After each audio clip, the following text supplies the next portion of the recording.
আমরা হচ্ছে রিটেনিং ওয়াল দেখব। তো রিটেনিং ওয়ালের কোয়েশ্চেন হচ্ছে কাইন্ড অফ এরকম থাকবে, এরকম ফিগার আমাকে নিজে থেকে এঁকে নিতে হবে। তার আগে আমরা তাহলে আগে পার্টসগুলো আগে দেখি। রিটেনিং ওয়াল, তো এটা বেসিক্যালি দুইটা পার্ট থাকে। এটা হচ্ছে বেস স্ল্যাব বা গ্রেড স্ল্যাব, আর এখানে একটা, এটা হচ্ছে রিটেনিং ওয়াল বেসিক্যালি।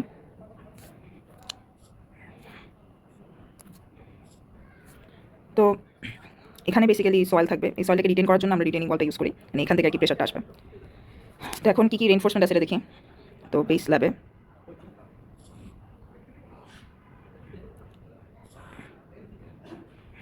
এই দুইটা স্ট্রেট বার থাকে, যেটা একটা হচ্ছে বটম রেনফোর্সমেন্ট আর একটা হচ্ছে টপ রেনফোর্সমেন্ট। তো এটার মধ্যে আবার ডিস্ট্রিবিউশন বার থাকে এরকম। তো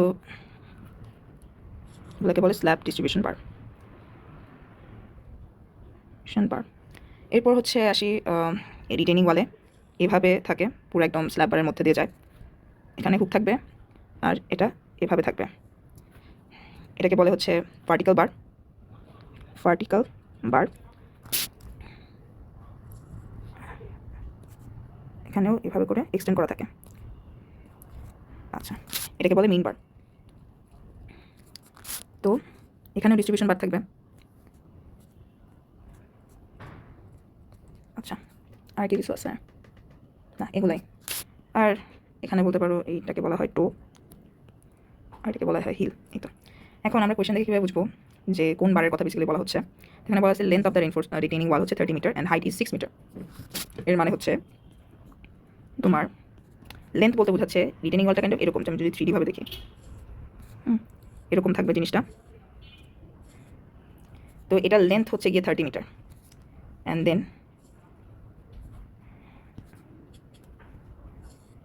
লেন্থ হচ্ছে 30 মিটার, আর হাইট হচ্ছে দেওয়া আছে 6 মিটার। হাইট হচ্ছে 6 মিটার। আচ্ছা, তো এই যে এটার হাইট এখান থেকে এখান পর্যন্ত যে এতটুক, এটা হচ্ছে 6 মিটার। এরপরে হচ্ছে আমার আর কি বলা, top with of the retaining wall হচ্ছে 200 মিলিমিটার আর বটম উইথ হচ্ছে 600 মিলিমিটার।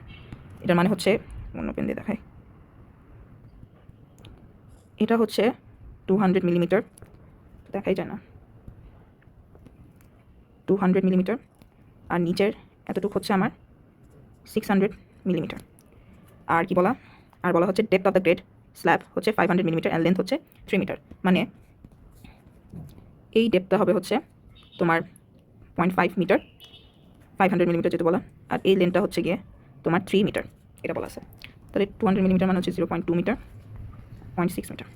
আচ্ছা, এরপরে দেখি আর কি বলা, মেইন বার 20 millimetre dia, 400 millimetre spacing.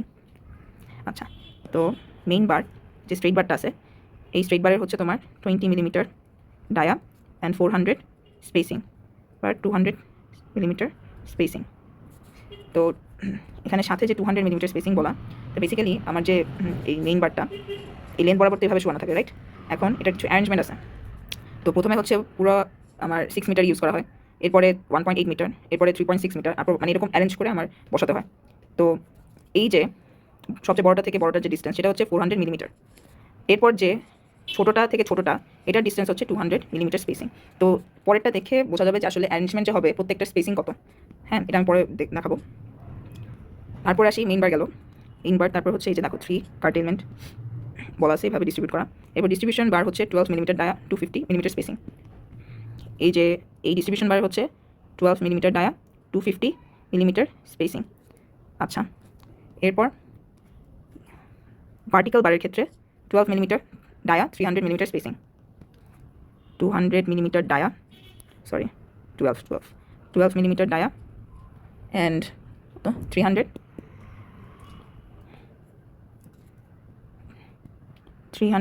Millimetre spacing. আচ্ছা, এরপরে হচ্ছে আমার যে ডিস্ট্রিবিউশন বার সেটা হচ্ছে 10 মিলিমিটার ডায়া, 300 মিলিমিটার স্পেসিং। তো এইভাবে সবগুলো ইনফো দেখে আমাকে ফিগারে বসাতে হবে বা নিচে দেখে বুঝতে হবে আর কি। কত বললাম, 10 মিলিমিটার আর 300 মিলিমিটার স্পেসিং, 10 মিলিমিটার ডায়া আর 300 মিলিমিটার স্পেসিং। এরপরে আসি, এরপরে কি গ্রেড স্ল্যাবে টপ ম্যাট, টপ যে রেনফোর্সমেন্ট সেটা হচ্ছে 16 মিলিমিটার ডায়া, 100 স্পেসিং, আর এটা ডিস্ট্রিবিউশন বার। আর বটম ম্যাটে এটা স্ট্রেট বার আর এটা হচ্ছে ডিস্ট্রিবিউশন বার। আচ্ছা তাহলে হচ্ছে 16 মিলিমিটার ডায়া 100 স্পেসিং, এটা হচ্ছে স্ট্রেট বার। আচ্ছা আমি লিখে 16 মিলিমিটার ডায়া 100 স্পেসিং, আর কি দেওয়া 10 মিলিমিটার 200 স্পেসিং। এটা হচ্ছে 10 মিলিমিটার ডায়া 200 মিলিমিটার স্পেসিং, আর নিচেরটার ক্ষেত্রে 16 মিলিমিটার ডায়া 150 মিলিমিটার স্পেসিং।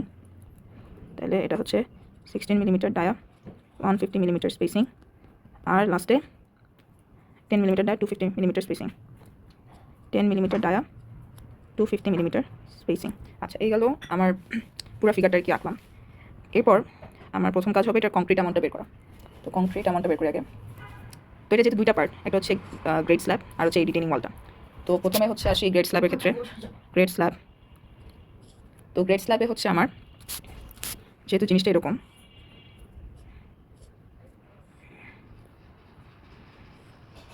তো এই লেনটা হচ্ছে 30 মিটার, আর এতটুকু হচ্ছে 3 মিটার, আর এতটুকু হচ্ছে 0.5 মিটার। তো ইজিলি ভলিউম বের করা যাবে।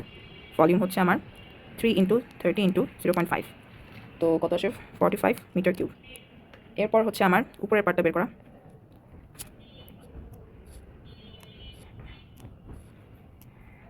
উপরের পার্টটা বেসিক্যালি এরকম। তো আমরা প্রথমে ট্রাপিজিয়ামের এরিয়া এটা দেখি, এটা ট্রাপিজিয়াম। নিচের এতটুকু এটা দেখালাম, এই যে 600 মিলিমিটার, আর উপরে হচ্ছে উইথ 200 মিলিমিটার। এতটুকু হাইট হচ্ছে 6 মিটার, আর কি এই তো এটাই। তাহলে এটা হচ্ছে 600 মিলিমিটার, এতটুকু হচ্ছে 200 মিলিমিটার, আর লেন্থ তো বলাই আছে 30 মিটার, অ্যান্ড হাইট হচ্ছে এটার 6 মিটার।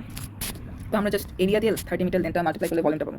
তো রিটেইনিং ওয়ালের জন্য, রিটেইনিং ওয়ালের ক্ষেত্রে এটা হচ্ছে হাফ ইন্টু ট্রাপিজিয়ামের যে ফর্মুলা 0.2 + 0.6 প্যারালাল সাইডের addition into height, that is 6। এটা হচ্ছে এরিয়া, এরিয়ার সাথে আমি লেন্থটা মাল্টিপ্লাই করতে পারবো 30, তাহলে আলটিমেটলি আসবে হচ্ছে আমার 72 মিটার কিউব। তো টোটাল ভলিউম কী হবে তাহলে? টোটাল ভলিউম হবে হচ্ছে 45 + 72 117 মিটার কিউব। তো এটা হচ্ছে কংক্রিটের অ্যামাউন্ট, কংক্রিটের পার্টটা আর কি।